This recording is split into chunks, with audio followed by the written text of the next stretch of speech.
ได้ อืมโอ้ จะซวยนี่ตำมาได้เด้เพิ่นว่า คน กิน ตำ ได้ได้เนี่ย ได้ผั เห็ วน น้อง เฒ่า ปลาตำนี่ เจ้าไผ่นาคำใต้ตำหูพี่น้องเลยต่างกันหลายว่าเป็นโสดกับอัมพัว เลย เปลี่ยนหูเพิ่นเนาะ หน้าบัดนี้อ้วนถึงตัวเก่าเนาะ เป็นหมูไว้ได้บัดนี้ เหมือนเพิ่นมีน้องหมูอยู่พี่จักนี่บ่อยล่ะ สรุปแล้วปีนี้คือบ่ได้แต่ง เดือนผ่าน เลือดทาน ย ก่อน กเลิ เนาะ กปีนี้ อยู่น้ำยาไปก่อน อ่า เนาะ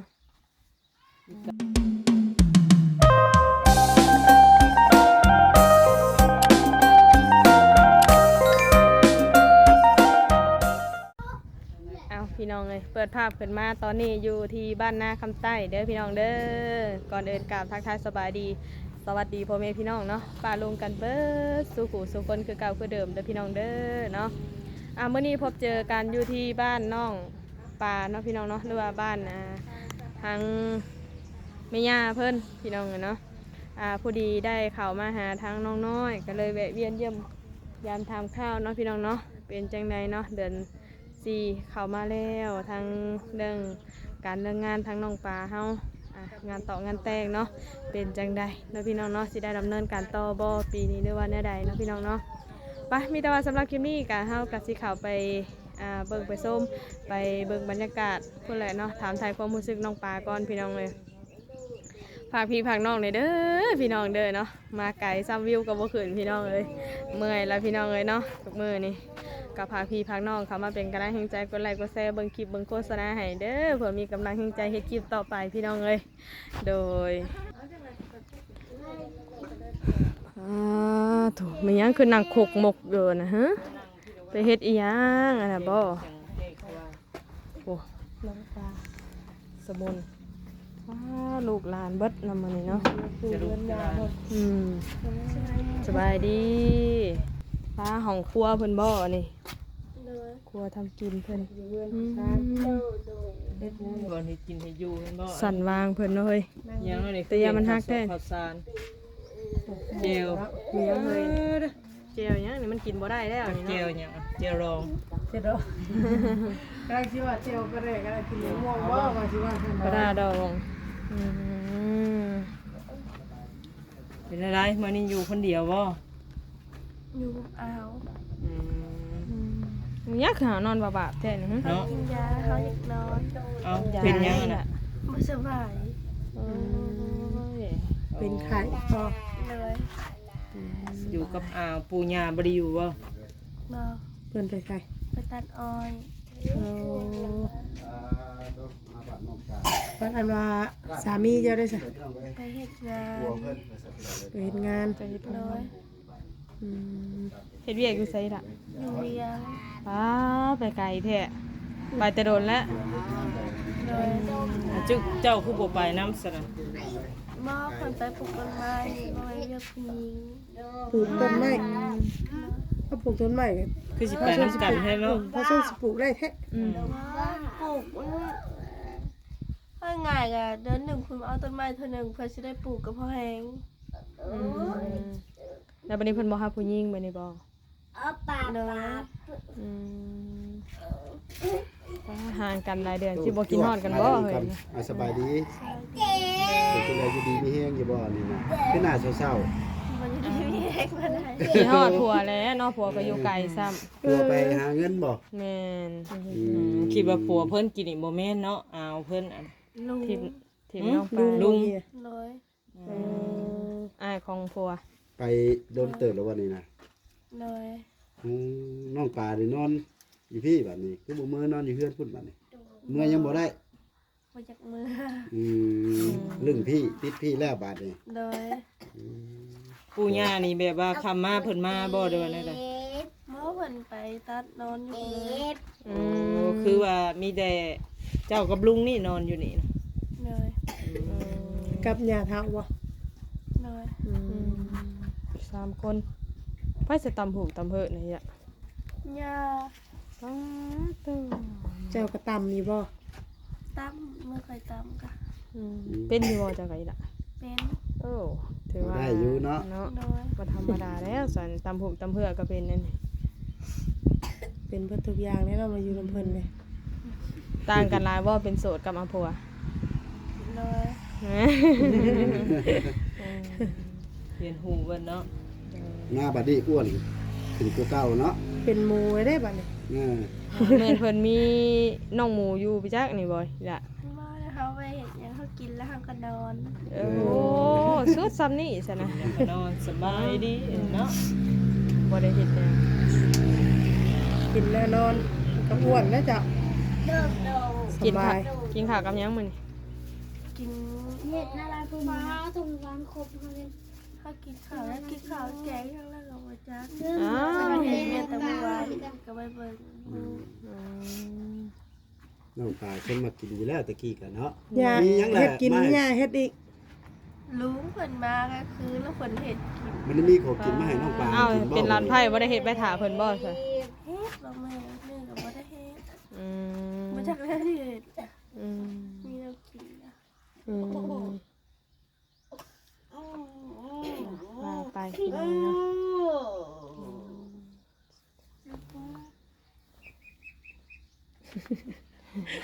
ด่านบ่ บ่ ไผ่จ้ะ ร้านเพื่อนนะ มาดิดน้ำโมวะ มาเล่นคุมือ อืมว่าได้อยู่ตารางตะลีมันก็เย็นเลยเนาะอยู่ในนี้เนาะ เอามาเกี่ยงมาต้อนคนไข้ก่อน ดีแล้วซะเนาะถูกปากคนไข้เลยซื่นปาก แต่ว่าก็บ่สำ ไข้ บาย ได้หลายมื้อแล้วบ่ 2-3 มื้อ บ่ได้ไปหาหมอว่าใช่ละ บ่ เบิ่งได้เนาะย่านได้เลย แม่นั่นน่ะ ขึ้นเฮงไข่เห็นอันน่ะในคลิปเบาจิตกันเนาะเราเป็นนักเฮง ไข้ขึ้นแห้งอะเนาะ ไข่ขึ้นเฮงจนซอก วานนี้เด้ข่อยอันทักสวนจะได้รู้จังหน่อยแล้วก็ซักขึ้นก็เลยข่อยก็เลย บ่ กินยาทัน โอ้ยเนาะอันตรายได้คันเป็นพาไปหาหมอได้ทุกมื้อนี่บ่คือตะกี้ ใช้ที่การ ย่านนะ ทั้งเมื่อยทั้งสั่นเลย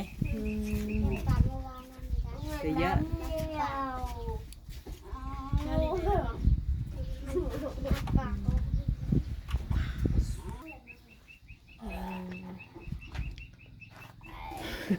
เดี๋ยวเบิ่งหน้ากัน ปล่อยผัวไปคนเดียวโทรหากันอยู่บ่ เจอทุกมื้อแล้วเนาะ เนอะ โทรบ่ได้ดอกเข้ามาประมาณ คืออะไรลงมาเป็น คือสิไปน้ำกันเนาะน้องปลาเนาะมันเป็นอะไรใส่ใจมันนั่นบ่ มันบ่แม่นเวียกของผู้หญิงเขาเฮ็ดเด้อซะมันเพิ่นเอาต้นไม้เพิ่นลงมาเอาเถื่อแล้วพออันนั้นเขาเมาแม่บ่แม่นเวียกผู้หญิง ถ้าว่าไปก็แบบว่าปืนข้าวปืนน้ำสิบ่ เนาะ แม่ว่าคันเพิ่นว่าเอาแต่ผู้ชายแบบกันเฮาไปบัดมันว่าเฮ็ดงานผู้เดียวกินซองจังซี่เนาะ กินอยู่น้ำห้าวัดบ่ซะละ หน่อย ไปถึงเตอะเลยบ่ สิเข้า2 เดือนแล้ว ตุถึงเตอะเลยเนาะ เดือนได้ซะเพิ่นสิลงมา บ่ฮู้ เงียบเหงาแล้วซะเนาะเมียก็เหงาแล้วอยู่บ้านพี่ เป็นจังไดเรื่องข่าวเรื่องว่าสิแต่งงานน่ะ ยังบ่ทันฮู้ ยังบ่ทันฮู้เลย เนาะ สรุปแล้วปีนี้คือบ่ได้แต่ง เดือนผ่าน เลิกทาน ย ก่อน กเลิ เนาะ กปีนี้ อยู่น้ำยาไปก่อน เนาะมีการยกเลิกซะเนาะน้องปลา พุ่นแหละเอาน้องน้อยกินลาบชีสน้ำรดเนาะเอาพักผ่อนน้ำก็ได้ เอาบ่อยากได้ บ่ทัน ว่าบ่ได้เทื่อมันเผลอมากะเว้าบ่แน่ได้น้องเลยเนาะแต่ว่าเพิ่นอยากมาอยู่นํเนาะ แม่น แล้วมาบัดนี้ผัดเจอันพาดบ่าอยู่พอเฮงแน่นอน บ่เอาติ มันบ่อยากรอเนาะผู้หญิง มั เฮาน บ่ได้มานอนได้แล้ว ทางเทื่อว่าเฮาบ่เอาอยู่ผัดเทื่อแบบปลอดประแลดมาผัดบัดสีนั้นผัดก็เป็นไปบ่ได้อีกเนาะพอมันก็คือมีอยู่ว่าซั่น เอาได้จ้าแต่หากก็คือว่าเอาหั่นแหละก็ระวังไว้ก็ดีเนาะถ้าว่าพร้อมทั้งงานทุ ทุกอย่างหั่นแหละจังค่อยเอามันจังเวลาเอามีมาแล้วก็จังแบบพอได้ถ้าว่าช่วงที่เฮาบ่พร้อมก็เอามาก็คือว่าหั่นแหละมันก็ลำบากไปเบิดแล้ว จากมันยังนะ เลี้ยงลูกทุกมื้อนี่บ่ได้คือเลี้ยงข้าวตะกี้เนาะแล้วก็สิว่าจังไดแบบคือลูกเฮาเลี้ยงปัจจุบันนี้ค่ะเฮาปล่อยไปแบบคือธรรมชาติคือข้าวกี้เนาะขอบ่รอดก็ป่วย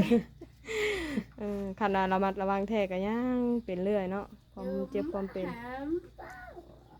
เลี้ยงลูกน้ำทางน้ำนมถือโชคดีเนี่ยก็รอดไปน้ำนมเนาะแต่โชคบ่ดีเนี่ยก็บ่จักนมบ่จักเพิดบ่จักข้าวโอ้ยบ่จักไปจังไปยาโอ้ยมะนาวมะนาวเพื่อสิใหญ่สิสูงมันเจ็บเป็นเอ็นอุ่นอีก แล้วบัดนี้ได้เพิ่นเว้ากันบัดนี้แต่งเดือนละอีกบัดนี้ ยังทันฮู้ ที่เจ้าบ่อยากพากันไปไทยว่าเคยล่ะ คือเจ๊ ไป แต่มันติดอยู่นำยังซะ ยาเยอะ อันคันว่า เอาอีกละอย่าหยอกกันดุ บ่ได้แต่งกับว่าสิทำได้เงินก็สิ เนาะ ไปไทย อืมแต่คิดไว้อยู่แม่นบ่ เลย อืม เอาให้ปู่ไปทำงานพังเบิ่งลงมาแต่ทำงานก่อนถ้าได้เงินแล้วจังสิเฮ็ดบัตร เลย เพราะว่าหาอยู่บ้านเฮานี่มันพัดหาแต่คนเดียวเนาะ มันผู้เดียวมันก็บ่กุ้มดอกมันอยู่บ้านเฮามันอิหยังเขาวยากมาเพลงเงินเดือนก็ต่ำ เป็นเดือนบ่ไปเฮ็ดนี่ เฮ็ดจักเฮ็ดเป็นวันมื้อก็บ่เฮ็ดมื้อก็บ่ได้เฮ็ดแต่ว่าเพิ่นบ่สั่งเวียกกัน เขาจ้างรายวันเอามีเวียกเขาจ้างเจ้า อืมตายตัวนั้น มันก็อันว่าบ่ได้ปานใดแล้วไปจ้างเป็นรายวันเนาะ มันเท่าไหร่ล่ะ บ่ฮู้ยังถามเพิ่นให้ ตำเป็นบ่ป่ะตำเบิ่งเนาะค่ะ ลองดูสิ เราเบิ่งเนาะค่ะตำเป็นอยู่บ่เว้าซื่อๆจักว่าตำเป็น เปลี่ยนหู แต่ เราเพบ่เฮง แต่ นี่ อยู่ เลย แต่อยู่ตะกี้คือบ่เห็นตำจักเทื่อหั่นนะ เปลี่ยนหูเราเพบ่เฮงแล้ว ขาเพ โอ้เด้มักหล่อได้เนี่ยใช่บ่ผายเบิด ใช่บ่มีผัก อืม ตัวนะ แม่เฒ่า โอ้เก่งให้เราอะเนาะ ยังดีเลยนะ เรา เรา ยังดีอยู่ได้เย่ฮูเย่ห้อย เห็น เนาะ ราคาราขมะราตำได้รับกระเคียวขมะ อืม มีต่ำคืน ฮะ ต่ำกลางคืน แล้วตำกลางคืน เลย อันนี้แพ้เสือหรือเป็นยังอันนี้ล่ะ แม่เสือ ต่ำคายบ่ ตำนุ่งเอง อืม แค่เสือสันบ่ เลย โอ้ออกคิว บ่ยับ ๆ เขา เนาะ กินอีกบ่ อันที่เพิ่นยาอันนี้คือได้ตอนหนึงแล้วมันบ่เต็มตอนแล้ว เต็มว่า เต็มบ้าน ลมอยู่ เฮ้ย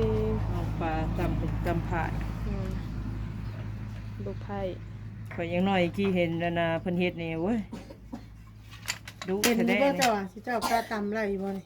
เป็นแท้แล้ว ข่อยเคย แสดงว่า ตำ เพิ่ ตะ นกลาง กี้ ให้ได้ บัดบ่ตำสุดแล้วม่วนพุ่นได้อีกเด้อจ้ะ ได้ แล้วเราข่อยบ่ได้น้ำบ้านน้ำเมืองมัน เฮ้ยข้อยก็ว่าน้ำเจ้าอยู่ บ่ข่อยมักเบิ่งได้แม่เฮ็ดตะกี้ข่อยมักเบิ่งมักหยัง ข่อยเห็นแม่บ่าวทาตำอยู่แต่เป็นไผ่ไหม้ตะกี้ข่อยไปจับบัดเดียวรถไปจักอีหยังขาด เหยีย อะ บชายเหยียบ นะ หัวเด้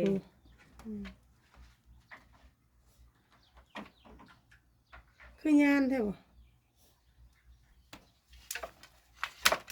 เพิ่นเค้กเฮาเค้ก ม ร้า อน น ก็มอนเด้ อืม โอ้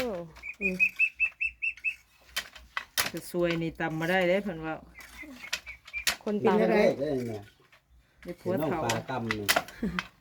ได้ผัวเฒ่าติ ก็สวย ตามมาไม่ใช่เฮ้ยผัวเฒ่า โอ้ยมันผัวเฒ่ารวยใครอยู่ให้เนาะผัวเฒ่าบ่รวยดอกตายแล้วสิเอามาเลี้ยงเป็นภาระอีเนาะน้องปลา เอาละที แล้วแต่ ว้าย แล้วแต่สิเป็นไป เฒ่า ได้ จะบ่มีแขวเฮ็ดอะไร มารอบนี้ได้ผัวได้เป็นเบิดทุกอย่าง เอาเราก็สิเตรียมเครื่องสมมาแม่ย่าได้บาดนี้พี่น้องเลยเนาะทางน้องปลาเพิ่นเตรียมมาได้เป็นไผ่เป็นนางกกนิ้วเราก็หลายซะผู้หลังบ้าน ตามรูป เอาของใหญ่บ่ นอนก็เป็น มันยังอะน่ะคือลบไปลบมา คิดล้านบ่บัดนี้ กันเฮามากินเรียนเพื่อน อืม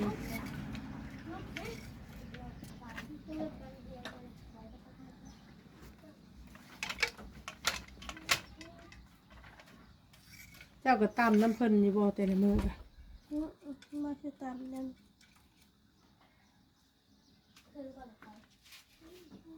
แล้วไปใส่สลาสมอยอยู่ เพิ่นไปละเอื้อง อืม คอยเด้อมันขาดของเพิ่นเด้อ โทษเนาะเฮ้ย อืม พายมาจับหูบข่อยข่อยแห้งแล้วยากับลูกไผ่ครับยากับหลานไผ่เนาะเฮ้ย ด้านไป เพิ่นก็ตาดีๆเนาะเฮ้ยเนาะ ขียว จักไปตำได้จักไป แล้ว กลาง แล้วตำแล้วตำเบิ่งคืนบ่ ตามกลางคืนกลางวัน เราหลายจังเห็นหูหน่อยเนาะเก่งอยู่เลยนี่ อย่างเนาะ อืมก็สวยพิษด้าน เป็นอะไรบัดนี้ น้องปลาน้องบาน มันยาน แม่นแหละ อืม บ่เข่งเนาะ ข่อยก็ว่ามันยานอ มัน ยู่ ก็ยุ่งเลยเฮ้ย ไปแข่งบ่เป็นเล่นคอยบ่พ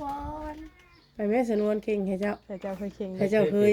เป็น ข่อยเฮ็ดบ่เป็นข่อยน่ะ โอ้ย ก็บอกแล้ว ไปก่อนละว่า หมอกันคั บ่ ด พดดิบคนบ่ ปลดออกให้คัดบ่เป็นนั่นล่ะวะ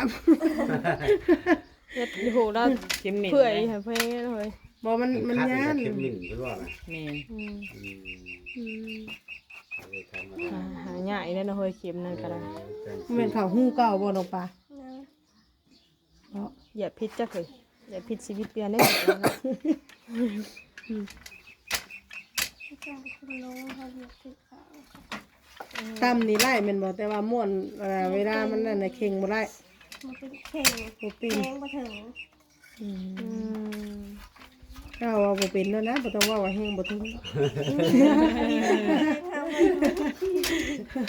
เอาความจริงว่าเว้านั่นนะ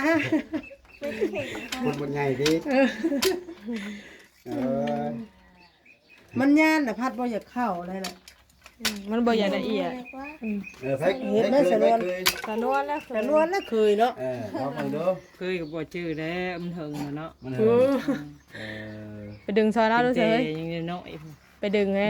ดึงพี่เอาแล้ว เป็นไรหรอ นับพอด นี่แหละทำเก่าอยู่แล้ว ยอมนะขอยอยากเป็นของเพิ่นข่อยบ่เคย ดึงลายห้อยสายที่ขาดแล้ว เอาบ่เคยเนาะ ไผ่นาคำใต้ตำหูพี่น้องเลย วันละมาเลยอู้ยเราว่าแม่นพายพระตับของกูนี่ว่าพุ่นเออ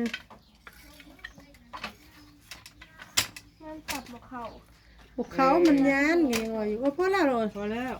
พอแล้ว แม่ ซึ่งเรา เรา คนสิให้ มาเราเฮ็ดเองแล้ว ตำเป็นแต่ว่าเข่งบ่เป็นเนาะ มันจัดงานเนาะ เพราะว่าอันนี้เด้มันต้องเข่งกันนี่ แล้วข่อย ดึงมาซี่ก่อนละดึงมาซี่เอาสู้ไป นั่นแหละ เป็นเกี่ยวกับเห็ดให้ค่อยเนาะ เอา เพิ่นก็บ่อยากโซชีวิตเนาะ ข่อยก็เห็นเพิ่นดึง อันนี้มี ดึงมาถึงจังว่ามันถึงเขา มันยามันน่ะนะ มันขาดแล้วต่อ มันขาดแล้วเป็น พอ โต แล้วล่ะพอแล้ว อืม พอแล้วถ้าเพิ่นสิให้มันนั่นของเพิ่น ไปผิดแต้มเพิ่นติเพิ่นก็บ่ได้เฮ็ดมีลายเนาะเว้ยเนาะเพิ่นเฮ็ดแบบลายธรรมดาเนาะ เอาอันนี้เพิ่นตำแพร่เสือสิเด้ อืม ถ้ามีมันบ่แม่นแพร่หรือว่าตำสินแล้วมันมีหลาย อืม มันมืดแล้วเฮ้ย อันนี้เราบ่สีดำเนาะทางสั่งนี่เนาะถ้าทางสั่งสีดำนี่เเขาก็สีนั่นอยู่ สั่งสีเหลืองกับหงคือกันได้ แม่น ทรายเห็นแม่บ่ทาเพิ่นเฮ็ดเนาะ เห็นตู้แม่เฮ็ด สิได้เนาะ เห็นตู้แม่เฮ็ดตะกี้นี่มีแต่สั่งสีดำเนาะ สั่งสีดำจะขึ้นกว่าหมู่ สีดำเพราะว่าเฮาเอาสีอันนี้ใส่มันก็สิขึ้นเด้ นี่มันหง มันสีหุ่งกว่านี้ แต่ความจริงสีงามเลยสีหยังก็เฮ้ยไปเดินสีมะขามบ่บ่แม่น สีทอง บ่แม่นสีทอง สีนั่นนะ แกนขามมะขามเพิ่นว่า มาสันแหน่บ่จักสิจ้ะ สิได้ เอาบ่เคยเนาะ แล้วได้ข่อยเป็นไผเป็นนางบ้านนี้บ่ได้เด้อข่อย บ่ยอม แล้วร่มเป็นไผ่เป็นนางสั่งกาอันนั้นแล้วบ่ได้เป็นไผ่น้ำเพิ่นเนาะบ่เห็นหูเฮ็ดหยังบ่เป็นเลยแต่เบิ่งเบิดแล้วสมัยเฮาน่ะ บ่ได้ดอก ก็เห็นเฮ็ด เพิ่น ปู ตำ เฮ็ด ก็ ฝ่า ยัง ย งอ นะ ม ตั้งรักใส่แต่มัน ตำหูก็เป็นเข็นไผ่ก็เป็นบ่ เป็นตามเป็นอย่างเดียว เลย จัดไปซะใช่ หรือว่างานแต่งเรายกเลิกเนาะปีนี้ปีหน้าพอแล้วน้อง ปีหน้าบ่เดือน6 บ่แน่บ่นอนนะน้องปลา จังว่า น้องหมอได้ คัน เงินได้ บ่ คำ คัน เนาะ ว่าผัวรับไปทำงานมาทันเดือน6ก็เดือน6บ่จักเนาะเรายังไปหาเงินอยู่เด้ ก็สิได้เงินได้คำจัดแต่งงานก็บ่ง่ายเนาะ งานแต่งโมเมนต์ใส่ย่อยเนาะ โอ้ย 10 ล้านบ่อยู่แล้ว ฮอนมื้อมาแล้วเพิ่นก็ถามแล้วบัดนี้ เพิ่นแลไปเคาะเพิ่นน่ะบ่หรือว่าจังได๋ เฮาบ่ฮู้ อืม บ่ฮู้หยังเลยนะมีแต่ผู้ใหญ่จัดการกันเอง แม่เอาบ่ได้เมื่อดินทางบ้านบ่บ่ได้เมื่อเฮือนบ่ มื้อ อืมเดี๋ยวเราเมื่อปัดเฮือนปัดชามได้ เฮาบ่ได้เข้าเฮือนทำเมือง เนาะ นี่เขาเฮือนบ่ได้บ่นี่บ่จะเท่าแต่งบ่นี่บ่ กระแจเฮือนบ่ได้อยู่นำเฮากระแจไขอยู่นอกเฮือนน้ำบ่าว เฮือนน้ำมาว โดย เมื่อแล้วถือเพิ่นบ่อยู่เฮือนบ่ โดย เอาบ่ได้มีเฟซมีหยังเพิ่นบอกว่าสิเข้าเมื่อเลย เพิ่นไปตัดไม้อยู่บ้านอื่น เอา ก็เลยบ่ได้คอยเคาะไป เลย เมื่อบัดบ่ได้ปัดให้เฮือนซะ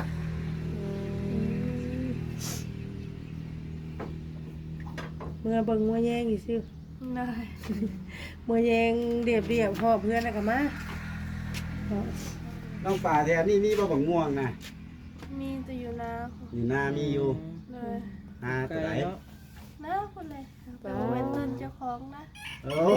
เอาได้อยู่บ่ เลย ม่วงกระสอบ่ บ่ ม่วงใหญ่ เลย มาก ห ให มู่ ญ่ ก็ ตื่น ซอ ได้ ยยังบ่ เนาะ เป็นนะยามนี้บ่เอาก็เป็นมะเจ้าก ำลังเริ่ม ก็มันไก่เนาะโอ้ยคำมันใกล้ใช่น้องป่าไปดูต้นมันไรวะ ตา จ้าเฮา เลย เออ แต่ว่าคลิปนี้ก็บ่มีหยังหลายพอดีผ่านมาทางนี้ก็เลยแวะเวียนมาเยี่ยมมายามเด้อ เลย ปะทางน้องเพิ่นบัดนี้ เลย ปลาโตน้องป่าได้ของแปลกไอ้ดิน้องป่าได้ของแปลกพี่น้อง น่ะ มันน่ะมันยังกันดิ ของอร่อยเด้ โอ้ เฉ ย พาะเขาจังทางหาบักม่วงเด้อกันนี่ เรียบร้อยใช่บ่